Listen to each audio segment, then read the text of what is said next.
Olá, sou o pastor Ailton Alves. Vamos ao despertar com a palavra de hoje? Foram para Jericó.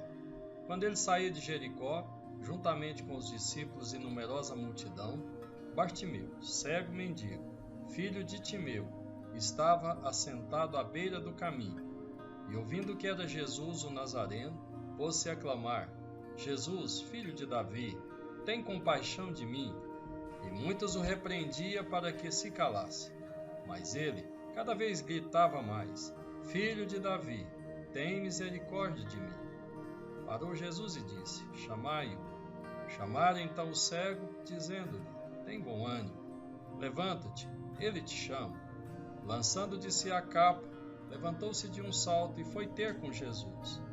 Perguntou-lhe Jesus: Que queres que eu te faça? Respondeu o cego: Mestre, que eu torne a ver. Então Jesus lhe disse: Vai, a tua fé te salvou. E imediatamente tornou a ver e seguia Jesus estrada afora. Marcos capítulo 10, versículos 46 a 52. Amigos, não há nenhum lugar mais comum do que uma calçada, que contorna uma via pública, dentro de uma cidade. A calçada não é de ninguém, é lugar de passagem, de transição. Mas algumas pessoas muito carentes fazem desses espaços o seu lugar de permanência, a sua casa e o seu meio de subsistência. Tais pessoas são normalmente indigentes ou desconhecidos, vivendo literalmente à margem da sociedade. Para a sociedade, o mendigo deixa de ser uma pessoa para ser apenas um caso de fracasso de seres humanos marginalizados, abandonados por sua própria família e desconsiderados pela sociedade. Assim fora a história de um cego, a qual não fora revelado o seu próprio nome, apenas o nome de seu pai, Timeu.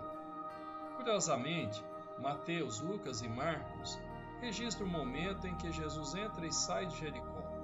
Porém, nenhum deles faz qualquer relato do que Jesus fez em Jericó.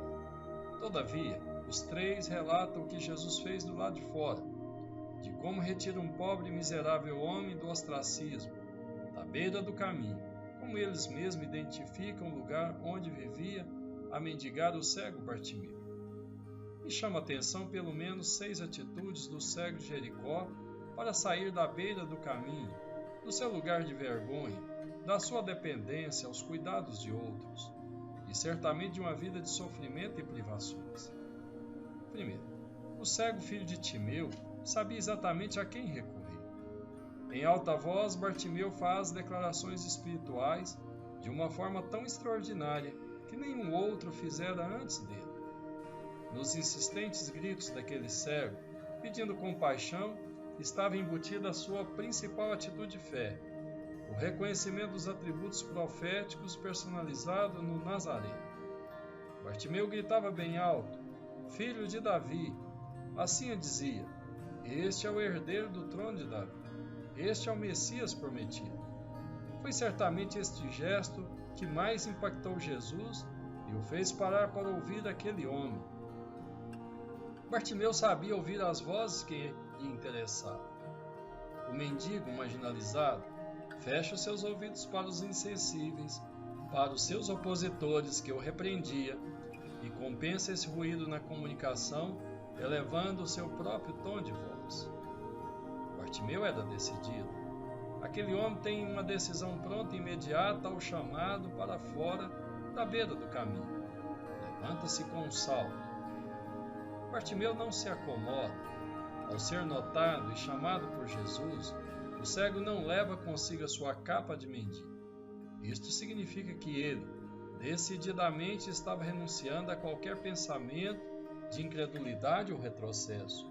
E com isso, decididamente declarava: para esta vida nunca mais voltarei. Bartimeu sabia o que queria.